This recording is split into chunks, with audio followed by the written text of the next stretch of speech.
Messieurs, bonjour. Bonjour à tous et bon dimanche. Revenu ménage de ce dimanche 16 juin 2024 vous est présenté par Mohamed Jodjop et nous recevons pour ce numéro Mor Gassama, économiste, enseignant, chercheur à l'Université Cheikh Anta Diop de Dakar, et Monsieur Maïssa Babou, économiste également, enseignant, chercheur à l'Université Cheikh Anta Diop de Dakar. Messieurs, bonjour. Bonjour. Alors, nous démarrons par la dernière actualité de la semaine avec la baisse des prix de certains produits, un des engagements du candidat Bassirou Diomaye Faye en campagne pour la présidentielle. Cependant, certains jugent les marges très faibles. Je démarre par M. Maïssa Babou. Est-ce que ce jugement des populations est acceptable ou bien il faudrait prendre ces baisses comme elles sont venues?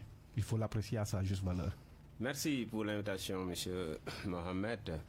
Je salue mon co-débatteur qui est un jeune frère, un éminent économiste qui est très sollicité dans la presse. C'est très rare quand même, et je crois qu'il fait partie quand même de cette génération qui doit relever les défis quand même sur les plateaux pour que les sachants au moins puissent donner un avis. Ceci dit, c'est vrai que d'aucuns ont titré que c'était dérisoire, mais c'est ne pas peut-être comprendre aussi l'ampleur de ce que signifie la consommation. Je rappelle cette boutade de Maître Wade à Macky Sall. Il lui avait dit, si tu subventionnes la consommation, tu ne paieras pas les salaires. Et on a rigolé. Et 3 mois après, quand Macky a payé les salaires, on a dit, oh, et le vieux a tout faux. Non. Le président Macky Sall même n'a jamais subventionné ça. C'est que c'est impossible. Dans le monde entier, peut-être un pays comme la Libye, où tout était permis, un pays peut-être extrêmement puissant en pétrole, etc.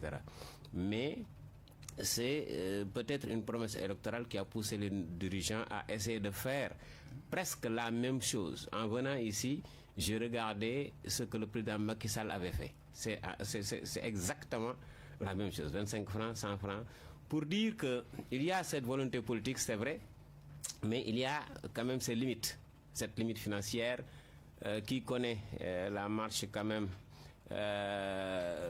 D'abord la capacité financière du Sénégal qui ne repose que sur de la fiscalité, et c'est une limite qui est vraiment absolue même. Et la deuxième chose, c'est l'ampleur quand même de la consommation.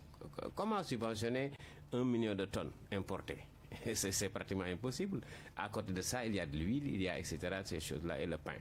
Donc moi je salue l'effort ou les efforts qui ont été faits par le gouvernement, même si le renoncement de 53 milliards pendant que le Trésor est dans une situation extrêmement délicate, extrêmement tendue, renoncer encore à 53 milliards, et je crois que c'est un effort colossal qu'il faudra saluer, et je crois que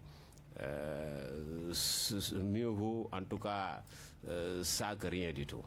Mor Gassama, c'est bien comme l'a dit M. Maïssa Babou, ou bien il fallait mieux faire pour le gouvernement du Sénégal par rapport à ces hausses? Merci beaucoup Mohamed Jo. Je salue d'abord le professeur Maïssa Babou. C'est un grand plaisir vraiment de vous retrouver à nouveau sur un plateau. Et surtout vous dire qu'on est très fiers de ce que vous faites, vos jeunes frères, vos anciens étudiants également. Oui. Donc voilà. En tout cas, le gouvernement a montré sa bonne volonté. Moi, je pense que c'est ce qui est d'abord à saluer, sa bonne volonté, parce qu'actuellement la conjoncture internationale n'est pas du tout favorable. Ça, il faut le dire.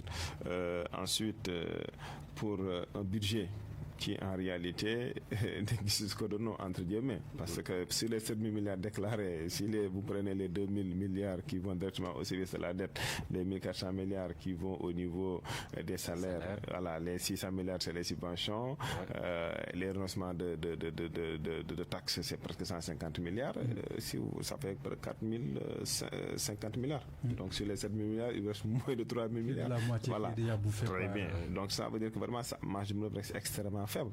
Voilà. Mais la volonté est là, elle est manifeste.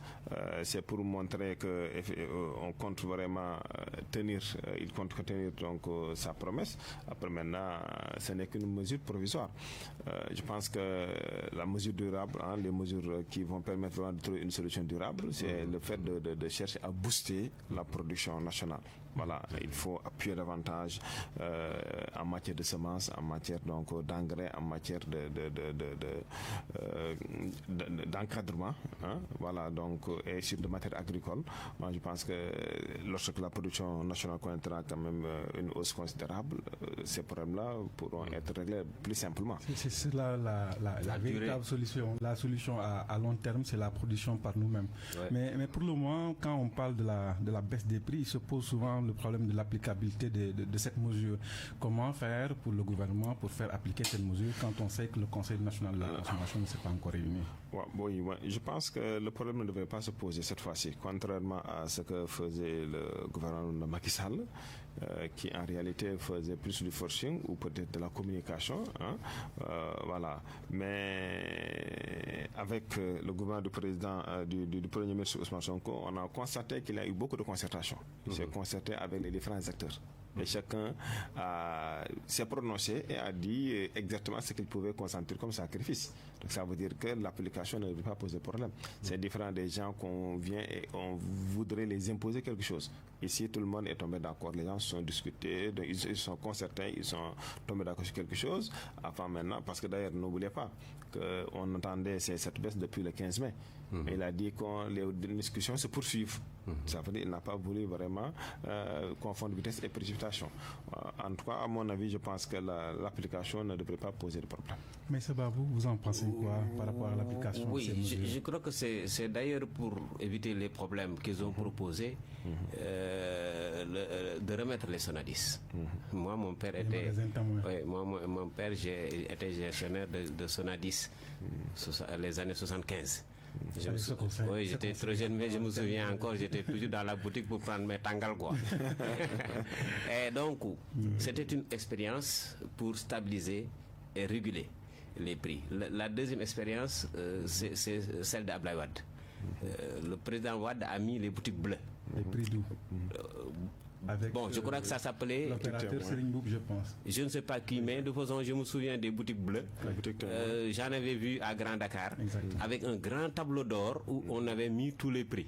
C'était pour éviter effectivement ce que nos commerçants véreux font très souvent. Donc, il y a de quoi s'inquiéter sur l'applicabilité, parce que franchement, nous, Sénégalais, ou en tout cas ceux qui font dans le petit commerce, et à chaque occasion, ils peuvent quand même nous surprendre.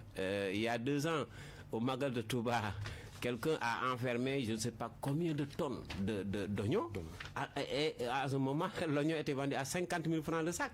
Et le gars avait refusé. Il a fallu que la police vienne pour dire que nous sommes dans un environnement, un écosystème quand même commercial qui est extrêmement difficile à gérer.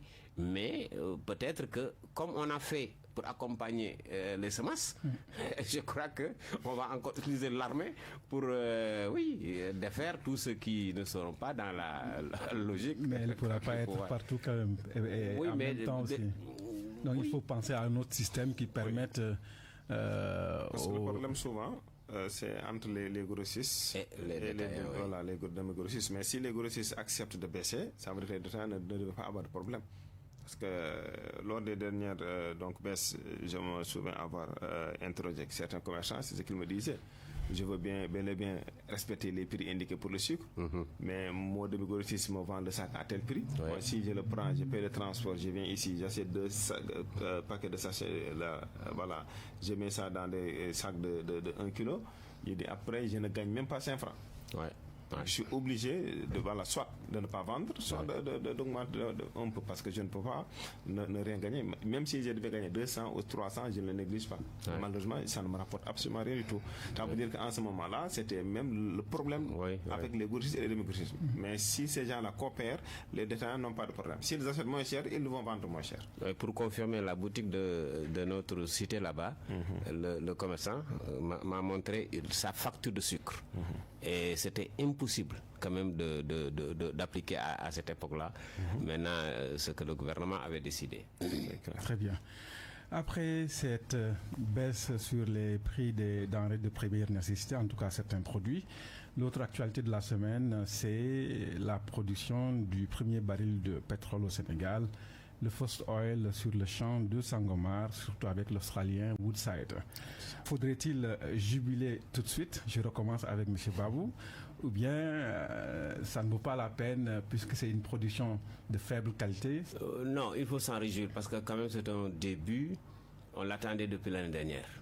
Le Woodside nous a mis quand même dans des difficultés de surcharge de ceci, de cela. Plus de 5 000, je crois, milliards de charges, etc. Le cost oil. Oui, voilà.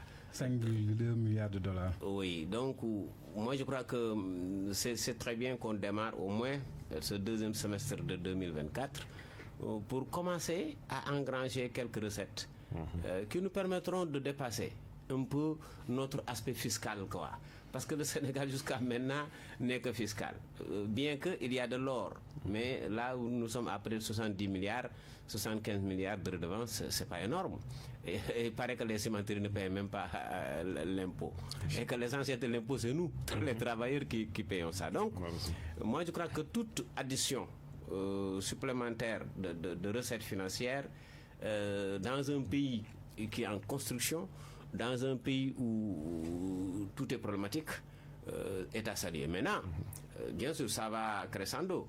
On ira peut-être vers une production optimale dans peut-être 2 ans, le temps que les autres puissent commencer aussi à produire.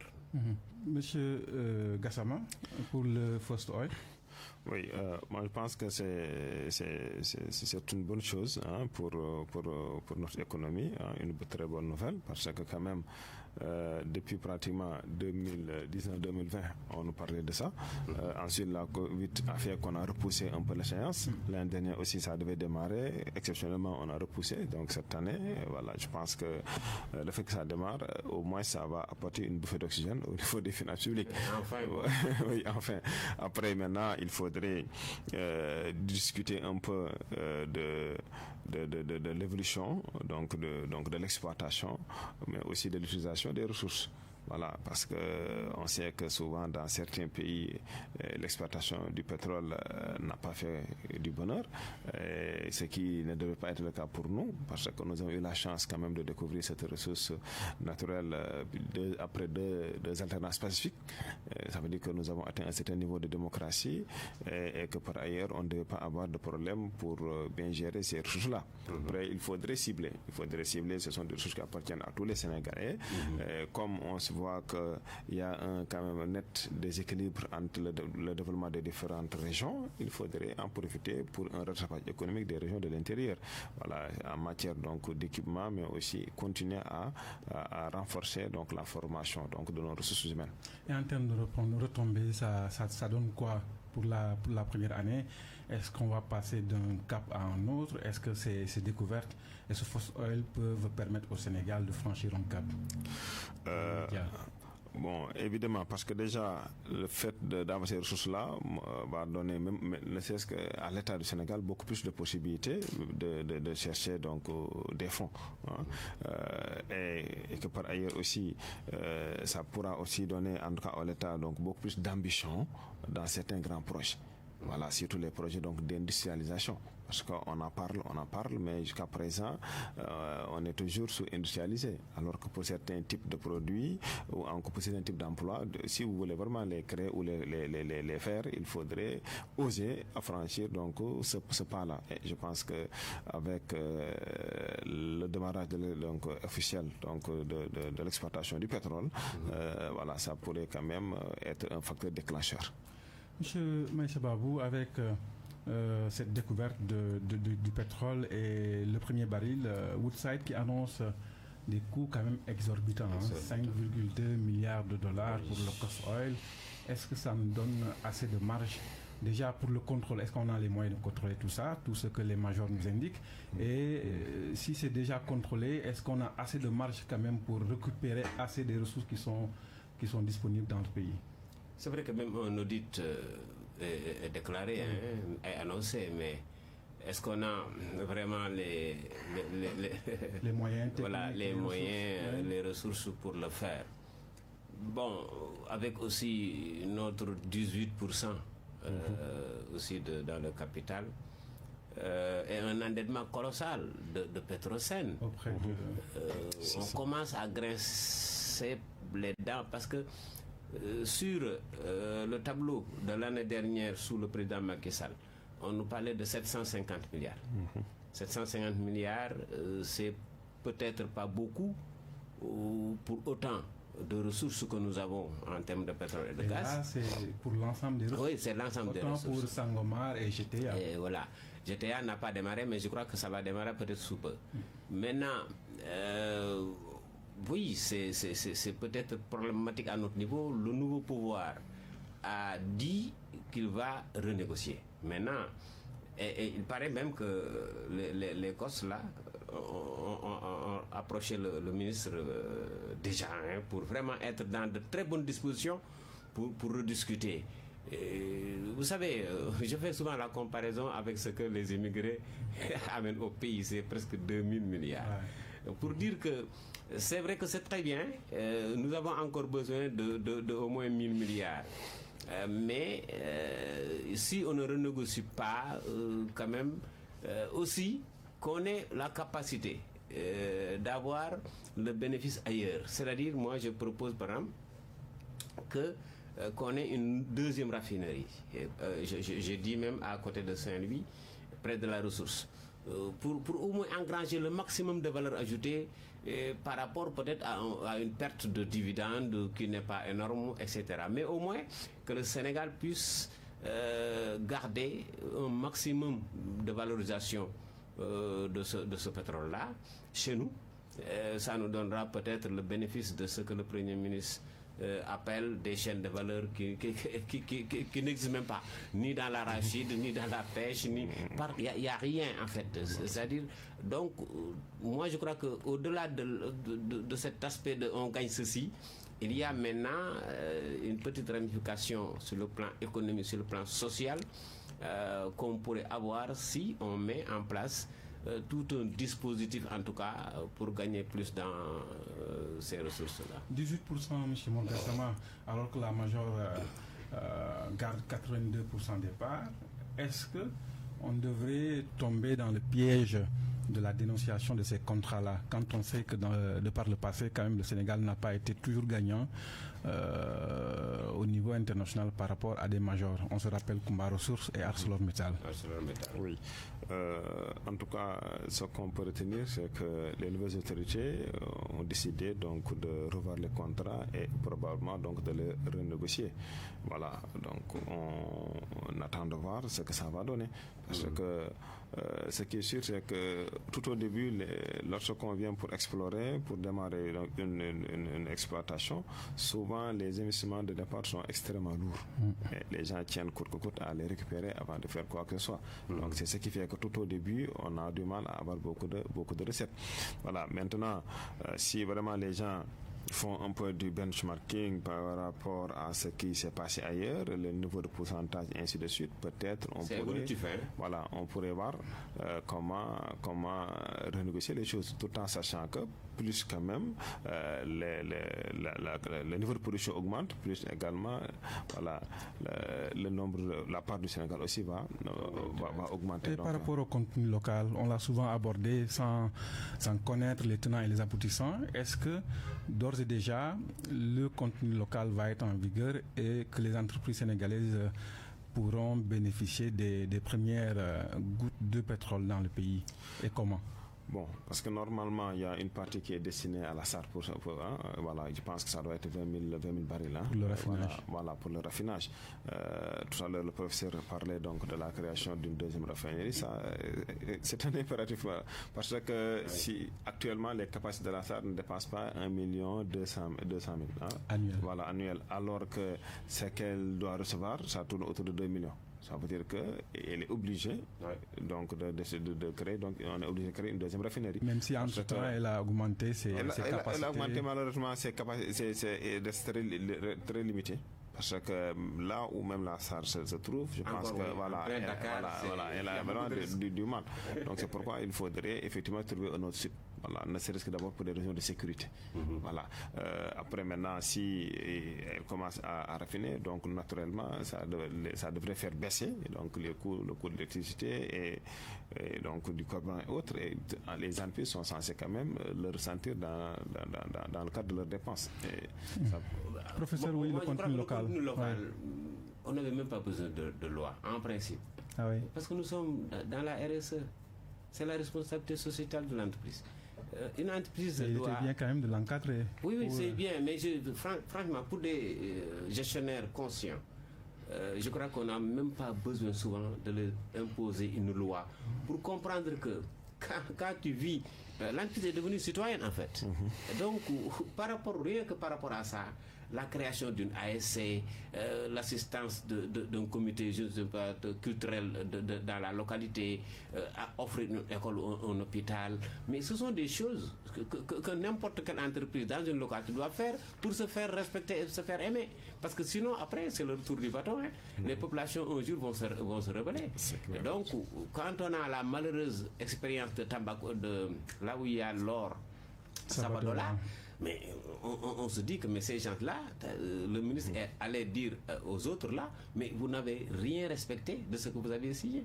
Donc nous avons affaire à des businessmen en fait, véreux, qui ne regardent malheureusement que l'ancienne définition classique de l'entreprise qui cherche des profits au détriment d'une RSE. Qui peut-être devait être réellement le cœur de ce qu'on appelle le contenu local. Oui, mais si l'entreprise ne joue pas son rôle, donc dans le cadre de sa politique RSE, l'État doit le lui rappeler aussi. Parce que ça veut dire a rappelé quand il est allé à Sabadola, il leur a dit que vous n'avez rien respecté des engagements. Donc je crois que c'est bien, mais la conscience quand même d'un bon dirigeant, c'est quand même d'aider son environnement à quand même profiter de sa situation. Et j'ai envie de rebondir sur le climat des affaires. Les gouvernements également, ils font très attention. Est-ce que ça ne va pas envenimer quelque part ce climat des affaires-là au point de faire baisser peut-être le classement du Sénégal dans les différents rapports? Oui, mais non, on ne peut pas laisser quand même les gens venir chez nous faire ce qu'ils veulent. Le climat des affaires, c'est un encadrement pour mettre à disposition de l'entreprise l'ensemble de ses besoins. C'est-à-dire que de l'électricité très rapidement, le téléphone très rapidement, une route très rapidement, de la fiscalité peut-être on en parle peu dans ce cadre-là, mais en fait c'est de mettre à la disposition des entrepreneurs tous les moyens de production. Maintenant, au-delà de ça, il y a quand même le respect de la réglementation. Et donc dans ce cadre-là, oui, le contenu local doit être une exigence quand même, d'autant que ceux qui ont signé, avant même de signer, il y avait dans la loi ce contenu local-là. Et ils le comprennent très bien. Oui, moi je pense que le problème que vous avez signalé donc à Sabadola, c'est presque la même chose aussi avec les ICS. Les populations se plaignent tous les jours. Donc là, on a senti nettement l'absence vraiment donc des pouvoirs publics. Parce que si l'entreprise en question ne respecte pas ses engagements, mais l'État est là pour le rappeler alors. Peut-être les municipalités ont effectué des démarches, mais elles n'ont pas les possibilités. Mais l'État qui peut les contraindre de quand même le faire. Voilà, on a des villages entiers ont été disséminés. Oui. Et quand les populations sortent, on amène la gendarmerie. Il faut quand même qu'on se respecte quand même. Ça, c'est le minimum. Donc ça veut dire que les populations doivent sentir les pouvoirs publics à leur côté. Mais mais on ne peut pas prendre une entreprise et vraiment la mettre donc au-dessus des populations. Voilà, très bien. Ça n'a pas de sens. Remue-ménage de ce dimanche, donc 16 juin 2024, à la présentation Mohamed Diop, et nous avons comme invité Mor Gassama, économiste, enseignant, chercheur à l'Université Cheikh Anta Diop de Dakar, et Maïssa Babou, également économiste et enseignant, chercheur dans la même université de Dakar. Le troisième point de ce débat va concerner surtout le fisc à l'assaut des entreprises de presse sénégalaises. On a vu dans la semaine beaucoup d'entreprises de presse se faire redresser. Est-ce une volonté de mettre entre guillemets ces empêcheurs de tourner en rond au pas, ou bien c'est juste le respect d'une légalité qu'il faudrait saluer? Maïssa Babou.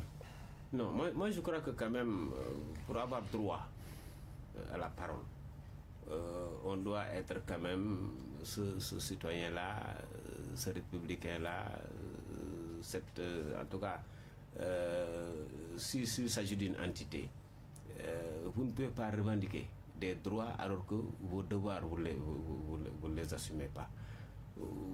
Pourquoi nous en sommes arrivés à cette difficulté? C'est parce que nous sommes restés 10 ans pratiquement sans que ces entreprises-là souvent ne paient régulièrement l'impôt. Mais si ces deux entreprises payent régulièrement, moi je crois que ce n'est pas 15, 20 millions, 30 millions souvent qui peuvent être le problème. Est-ce qu'elles en sont capables également, vu le modèle économique? Mais c'est ça le problème. C'est-à-dire qu'un projet repose sur un modèle économique.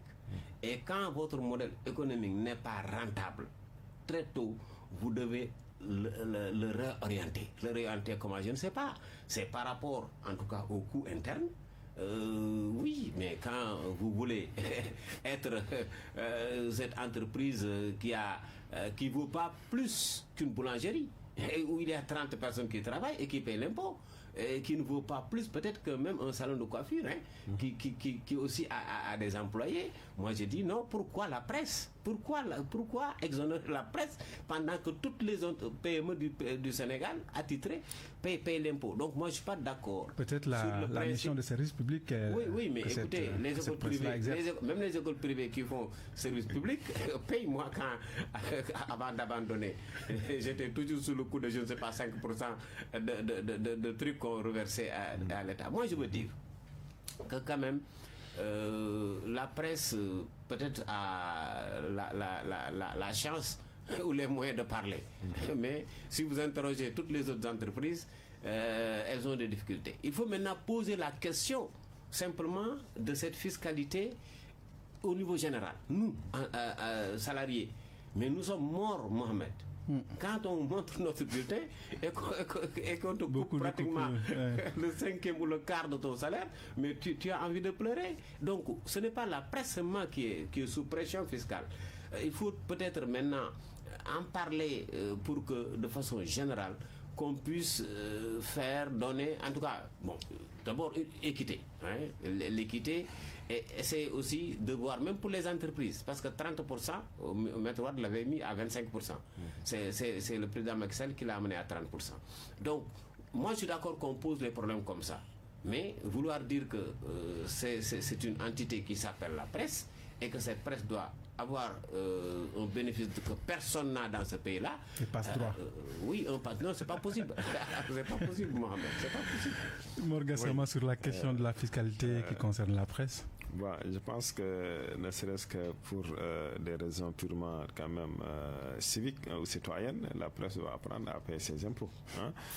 Voilà. Maintenant, est-ce que les nouvelles autorités cherchent à les créer des problèmes? Je ne pense pas. Je ne pense pas. Ouais. C'est une justice qui est appliquée parce que vous êtes des entreprises comme toutes les autres. Voilà, vous êtes censés respecter donc la loi. Et que même certains qui pensaient que les gens sont venus pour créer des problèmes, on a vu un autre groupe qui a supporté celui qui est là au pouvoir et qui subit la même rigueur. Ça veut dire que si on parle vraiment de la rupture, là, on est sûr et certain que il y a quand même une égalité dans le traitement, donc de tout le monde. Donc ça veut dire que vraiment ça ne devait pas poser problème. Maintenant, il faut peut-être essayer de négocier pour trouver une solution globale et qui est durable également, mais je pense que cela ne peut être possible que si vraiment le modèle économique quand même est viable. Voilà, ça c'est important. Voilà, parce que avant de démarrer, vous devez avoir un cahier de charge. Est-ce que ce cahier de charge est respecté?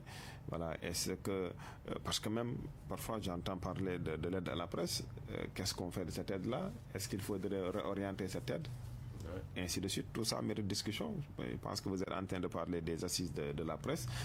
Les conclusions ne sont pas encore déposées. C'est le moment aussi de réfléchir sur ce problème-là pour les greffer encore donc, dans le rapport. Voilà, et échanger avec les autorités. Poser le problème. Voilà. Poser le problème de façon générale.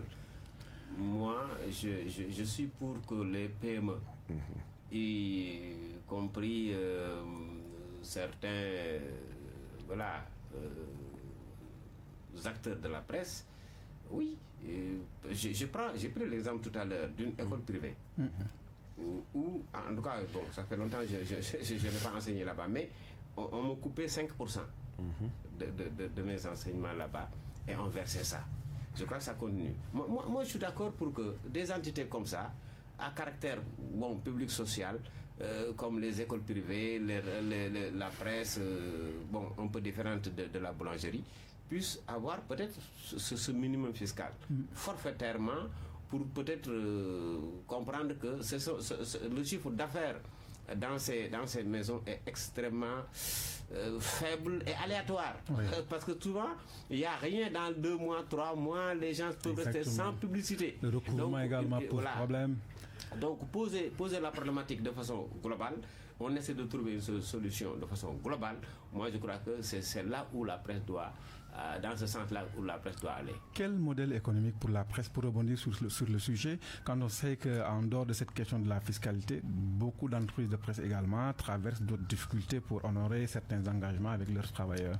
Est-ce qu'il faudrait repenser le modèle économique et comment? Mais parfaitement. Vous savez, au regard de ce qui se passe, sur la cinquantaine de journaux qui sortent là. Mais c'est la même chose. C'est la même chose. Donc, un Sénégalais achète un journal, il n'achète pas les autres. Donc, il y a un problème de spécialisation, il y a un problème de ligne éditoriale, au point que personne ne se retrouve dans ce mélo-mélo-là. Un de vos confrères était venu il y a quelques 10 ans me voir pour me demander quel peut-être modèle pour ce qu'il voulait faire dans le sport. Moi je dis, tu fais le sport lambe, rien que des photos, n'écris même pas une ligne. Tu mets la photo de Balagay, tu mets la photo de Modolo, ça va se vendre comme... Mais ça n'existe pas. Ça dit que donc il faut quand même repenser ces modèles qui sont des modèles communs. Les gens ne font que recopier, et ceux qui se sauvent de ces difficultés-là, souvent c'est par copinage. Simplement, voilà. Mais un modèle ne peut pas reposer quand même sur le copinage. Et donc, moi je crois qu'il faut s'orienter vers une meilleure diffusion de l'information, des spécialistes. Il n'y a pas d'émission en économie, ça n'existe pas. Les gens ont besoin de comprendre ce qui se passe avec l'oignon sur le terrain. Il n'y a pas de reportage, mais il n'y a rien que des débats, le président, le premier ministre, mais non, ça ne passe pas. Moi je crois que s'il faut aller vers le sens d'une meilleure, en tout cas, appréciation du public par rapport à ce que vous faites là, il faut quand même que les gens se revoient quand même les lignes éditoriales et mettre les Sénégalais dans ce qu'ils veulent voir. Est-ce qu'il y a une enquête pour que les Sénégalais vous disent ce qu'ils attendent? Parce que l'adaptation quand même de vos programmes par rapport aux attentes des consommateurs, mais là aussi, c'est pas seulement le marketing qui le dit. Le modèle économique, Mor Gassama, des entreprises de presse du Sénégal. Oui, et il faut d'abord, pour revenir avant de revenir sur le modèle, parler dire que les difficultés quand même vont en tout cas s'accentuer davantage parce que les réseaux sociaux sont là pour vous concurrencer. C'est une autre menace, quoi. C'est ça. Donc il faut s'adapter aussi pour les médias classiques. C'est extrêmement important parce que les médias classiques, je pense que leur influence, en tout cas, doit être censée quand même reculer. Ça, c'est clair et net, au profit donc des réseaux sociaux. C'est une tendance mondiale aussi. Oui, tout à fait. On peut relativiser cette situation que nous vivons au Sénégal. Tout à fait. D'ailleurs, même, j'ai discuté avec un ami qui est même dans le métier que vous, qui disait que donc, dans les années à venir, même en France, les gens vont dire que le pourcentage même des gens qui ont suivi la télé va être extrêmement faible. Donc tout se fait au niveau donc des réseaux sociaux. Voilà. Maintenant, lorsqu'on a un modèle qui ne fonctionne pas, l'idéal serait toujours de marquer un temps d'arrêt pour l'analyser en profondeur, pour voir exactement ce qui ne marche pas et comment apporter des mesures correctives donc adaptées. Voilà. Mais le fait déjà que tout le monde veut faire la même chose, ça ne facilite pas les problèmes. Parce que les gens qui sont censés même venir vers vous ou en tout cas s'identifier, ils auront du mal à vous distinguer. Voilà. Parce que tout le monde fait la même chose. Voilà. telle personne fait telle chose, ça marche, moi aussi je me lance. Sans pour autant créer un produit qui vous différencie des autres, etc. La spécialisation. Voilà, donc la spécialisation, en tout cas, me semble être quelque chose de très important. Voilà, mais aussi intéresser les gens de ce que vous faites. Parce que j'ai l'impression que dans la plupart du temps, les gens, à part la politique qu'ils parlent, l'autre chose qui les intéresse, c'est du buzz. Il n'y a que ça. Voilà. Et est-ce que vraiment les gens peuvent quand même s'intéresser aux médias uniquement parce qu'on parle de la politique? C'est un vaste chantier, certainement, que les assises des médias vont prendre en compte dans les conclusions qui seront remises ultérieurement au président de la République, sûrement. Donc, par les différents acteurs qui y ont pris part. On retourne à la fiscalité pour évoquer l'élargissement de l'assiette fiscale tel qu'annoncé avec la TVA sur les activités numériques dès le 1er juillet. On a 2 fiscalistes à la tête du pays. Est-ce une bonne chose, cette fiscalité à outrance, ou bien elle va tuer à terme l'économie du Sénégal? Non, ce n'est pas à outrance, c'est l'équité. C'est comme dire que oui, pourquoi les médias ne paient pas.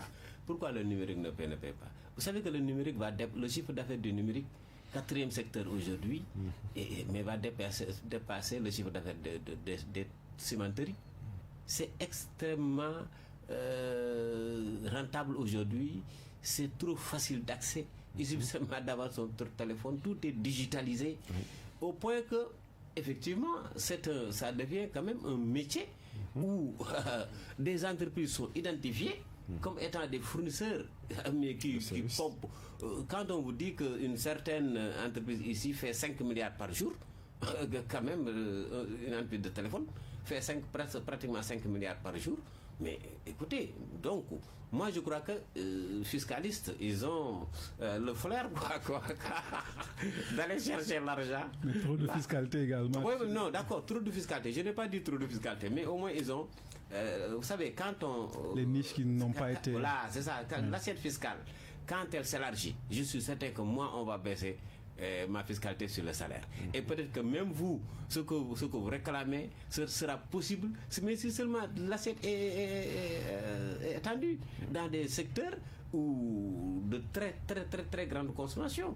Parce que, rappelez-vous, je crois que sur ce numérique-là, l'ancien régime avait mis 1 à 2 francs, je ne sais plus dans quel créneau de ces genres de téléphones-là, mais il y avait quand même un acte qui était signé pour quand même de la fiscalité. Maintenant, je ne sais pas où ils vont taper, sur les grandes maisons, dans le prix de la connexion, ou je ne sais pas, mais dans tous les cas, ils ont le flair d'aller chercher l'argent là où il y en a beaucoup. Oui, en tout cas, on ne cesse de théoriser l'élargissement de l'assiette fiscale, parce que non seulement le numérique donc doit participer donc très très fortement donc au paiement donc de la fiscalité, mais on va même penser aussi à régulariser ou à formaliser une bonne partie donc du secteur informel. Ça permettra d'élargir davantage, et si tout le monde participe, ça veut dire que effectivement, comme le professeur l'a dit,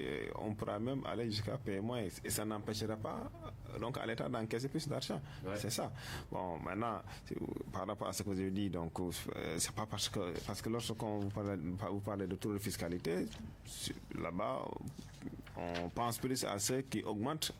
Donc voilà, les impôts, comme le disait l'affaire, trop d'impôts tue l'impôt. Oui. Voilà, mais ici on ne cherche pas à augmenter les impôts, mais plutôt à élargir. Voilà, parce que voilà, c'est une équité. Tout le monde est censé payer. Voilà, et pour moi, il faut communiquer davantage, surtout dans l'autre secteur, en dehors du numérique, pour le secteur primaire et pour le secteur informel. Certains qui arrivent à se faire formaliser doivent aussi participer à l'effort. Voilà. Réduire également les nombreuses amnisties fiscales au bénéfice de certaines entreprises, peut-être. Bon, ça aiderait aussi. Parce qu'on sait que ce qui le faisait, en réalité, se base sur des histoires de copinage ou autre chose, mais il n'y avait pas de sérieux. Ça, c'est clair et net. Voilà. Vous ne pouvez pas presser une petite boulangerie à payer des impôts et à côté, vous laissez quelqu'un qui gagne des millions ou des milliards. Ça n'a aucun sens. 200 milliards. Oui. C'est énorme. Oui. De dette fiscale. Oui, mais c'est énorme. Oui. Comment un pays pauvre qui va chercher des eurobonds là à 200 milliards, 400 milliards. C'est le dernier sujet d'ailleurs. Oui, mais on va parler. Oui, mais comment ce pays-là peut laisser une entreprise qui lui doit 200 milliards sans compter les cimenteries? J'ai vu ça cette semaine. Oui, les 32 milliards, 25 milliards, 12 milliards. Ça fait... Ce n'est pas possible. Donc, moi, je crois que c'est très bien qu'on soit sérieux, républicain, que ceux qui doivent payer, parce que la fiscalité est très juste, hein. C'est en termes de pourcentage. C'est-à-dire que c'est pas parce que tu es une grande entreprise que tu payes beaucoup. Tu peux être une grande entreprise si ça ne marche pas. Mais même dans ton résultat de 30%, si tu ne gagnes pas d'argent, tu ne paieras pas. Ce serait forfaitaire. La TVA ne t'appartient pas. Ce sont les consommateurs qui payent. Donc moi je crois que il faut réguler. Il faut réguler, qu'on soit un pays sérieux. Voilà. C'est ça la vérité. Voilà. Donc il y avait trop de laisser aller, quoi. Voilà, de laisser aller. Voilà, autant il a parlé des ICS, autant pour les cimenteries, les trois voilà, doivent donc la fiscalité à 72 milliards. Oui. Voilà, tout cela montre qu'il y a eu vraiment un manque de rigueur très sérieux. Donc, et ça, ce sont des choses à corriger. Mais est-ce que cette fiscalité qu'on va peut-être appliquer à ces entreprises, si on prend le cas des cimenteries, n'aura pas un impact sur l'emploi, sur le prix du ciment, par exemple? Ce sont des taxes qu'ils devaient payer. Hein. C'est tout. Comme, en principe, si le recoupement se faisait régulièrement, on ne devait même pas en parler. Oui. Donc pour moi, c'est surtout vraiment un manque de rigueur, en tout cas dans je veux dire que ce ne sont pas des facilités que l'État leur avait octroyées pour peut-être compenser. Donc de manière générale, lorsque une entreprise vient de s'installer, souvent on lui accorde quelques avantages. Voilà, maintenant, si les délais sont dépassés, vous devez commencer à payer. Voilà, comme le font les autres entreprises. Mor Gassama Meïssa Babou, le dernier point de cet entretien, ce numéro de remue-ménage 16 juin 2024, c'est cet eurobond, les 6 décriés eurobonds. Maintenant, le gouvernement de Ousmane Sonko a lancé un eurobond de 700 millions d'euros, à environ 450 milliards de francs CFA, à un taux que certains pourfendeurs jugent prohibitif. Est-ce que vous le trouvez ainsi? Et pourquoi ce recours systématique aux eurobonds? Est-ce que l'état de nos finances publiques n'est pas si reluisant que ça? Non, ce n'est pas un recours, surtout pas systématique. Ces eurobonds-là sont contenus dans le budget. Déjà voté. Oui, en novembre. C'est-à-dire que si vous n'allez pas prendre ces eurobonds, le budget va perdre 450 milliards. Donc, c'est un emprunt. Vous savez, un budget aussi, c'est toujours comme ça. C'est des fiscalités, parafiscalités, et puis voilà, quoi, un emprunt, forcément. Donc, ils n'ont fait qu'appliquer. Deuxième chose, les taux d'intérêt sur le marché, ça ne dépend pas de la tête de Diomaye ou de Macky Sall.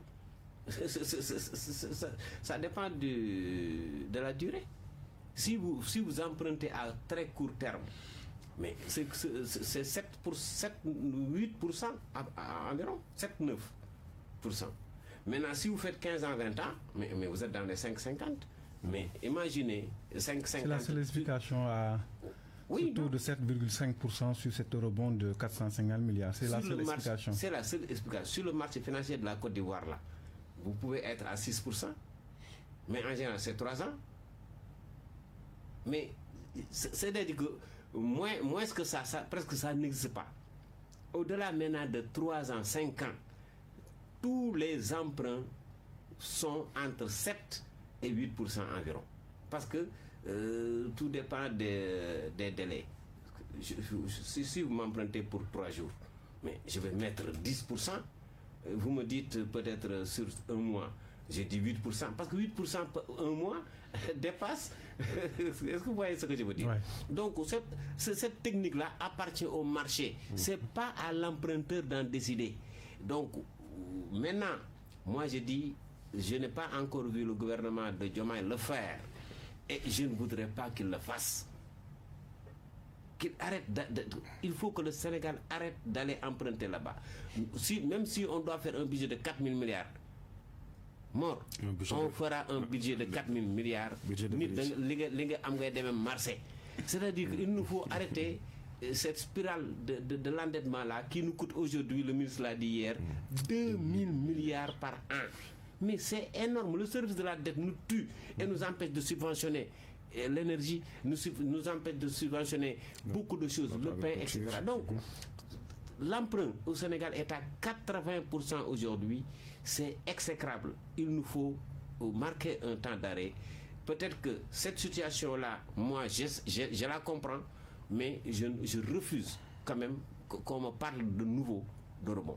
Je ne serai pas d'accord. C'est nouveau, Mor Gassama, ou bien c'est juste la gestion de l'ancien régime qui est juste en train d'être pris en compte par rapport à cet rebond?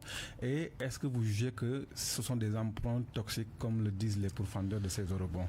Je pense que c'est la continuité de ce qui avait démarré d'abord donc le budget. Voilà, ensuite il y a des obligations qui arrivent donc à maturité. Voilà, donc il faudrait rapidement donc payer également, et c'était donc, je pense, ce qui était prévu. Donc ils n'ont fait qu'exécuter ce qui était prévu. Voilà. Maintenant, il faudrait penser à dépasser ce modèle-là. Et je pense que le fait de pousser les gens à payer leurs impôts, vous allez vous rendre compte qu'il y a énormément donc d'argent qui échappait donc au trésor. Et je pense que si on arrive quand même à recouvrir une bonne partie, certainement on fera de moins en moins recours à ces eurobonds et à l'endettement. En plus maintenant des ressources attendues de l'exploitation du pétrole et du gaz, ça veut dire que vraiment on pourra s'en passer, même si ce n'est pas demain, mais je pense que dans un futur très proche, on pourrait quand même ne pas les solliciter régulièrement. Quelle alternative en dehors des eurobonds, de la dette? Y a-t-il d'autres alternatives, M. Maïssa Babou? La fiscalité est renégocier les redevances. On ne peut pas, avec 16 tonnes d'or, n'encaisser que 75 milliards. Mais c'est inadmissible. Le zircon, moi je n'ai jamais même entendu parler de rentrer par rapport au zircon. Si on remet la fiscalité et qu'on l'applique partout, moi je crois que les 1 000 milliards, 2 000 milliards, mais c'est rien du tout par rapport à ce qu'on doit avoir comme entrée. Donc, moi je crois que si vous faites le cumul actuellement, pour vous dire aussi que ce gouvernement est très courageux, si vous faites le cumul de quelques actes de dépenses financières, payer les opérateurs économiques sur 3 ans, 2021, 2022, 2023, ils peuvent ne pas le faire. Avant-hier, ils ont encore payé la CMU de 10 milliards. Les bourses des étudiants. Il y a tellement de bourses familiales en retard. Mais il y a tellement de choses qu'ils ont essayé de faire et de financer, sans compter tous les intrants agricoles. Mais ça, certainement, ça coûte la tête aux pieds. Pourtant, ils ont fait l'effort financier, malgré les difficultés du trésor public. Donc, moi, je crois que si on resserre les dépenses publiques, si on essaie d'améliorer les recettes fiscales, bon, ce sera une balance positive qui nous permettra de ne plus aller sur ce marché financier-là. Maintenant, ce que Mor a dit, c'est qu'il fallait aller prendre un peu d'argent pour soulager le service de la dette. Parce que c'est du sous le bouc finalement. Mais on n'a pas d'argent dans les caisses de l'État. Il faut aller en chercher. Et ils l'ont fait. On peut se passer du marché international, Mor Gassama? Ça va être difficile, très difficile, parce que même les pays développés se font financer au niveau donc, du marché international et sont même les plus endettés également. Voilà, il faut retenir qu'en matière d'endettement, il y a ce qu'on appelle un bon endettement et un mauvais endettement.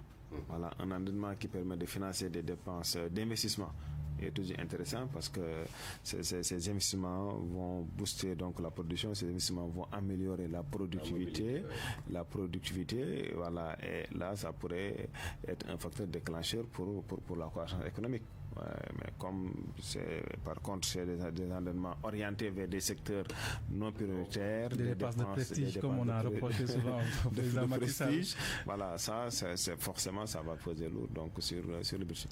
Mais Mohamed, excuse-moi, souvent je dis que ces comparaisons-là, vous savez la machine économique des États-Unis, de la France, de l'Italie, qui sont à 120% d'endettement. Mais ces machines tournent 3 jours aux États-Unis, 3 jours les Américains mangent leur hamburger là. Les taxes sur les hamburgers peuvent payer l'endettement. Nous, on n'a pas de machine économique. C'est ça le problème. C'est-à-dire que quand on nous limite à 70%, et ça c'est un critère mondial, mais ceux qui ont le courage d'aller plus loin, mais vous ne les entendez pas dire parce qu'on doit payer la dette, on va augmenter l'électricité, on va augmenter le carburant. Mais nous, on n'a pas de machine économique. C'est pourquoi il nous faut être très, très prudents sur ces critères-là pour quand même ne pas nous enfoncer comme les États-Unis ou ailleurs. Merci beaucoup, Maïssa Babou, enseignant-chercheur à l'Université Cheikh Anta Diop de Dakar, qui était un de nos invités dans ce numéro de Remue Ménage. Merci également à M. Mor Gassama, qui est de la même université et qui était également notre invité dans ce numéro de Remue Ménage. Merci à tous. Merci, mesdames, messieurs. C'est la fin de Remue Ménage ce dimanche 16 juin 2024. Merci à tous de nous avoir suivis. Bonne suite des programmes sur la radio Futur Média et bonne fête de Tabaski à tous.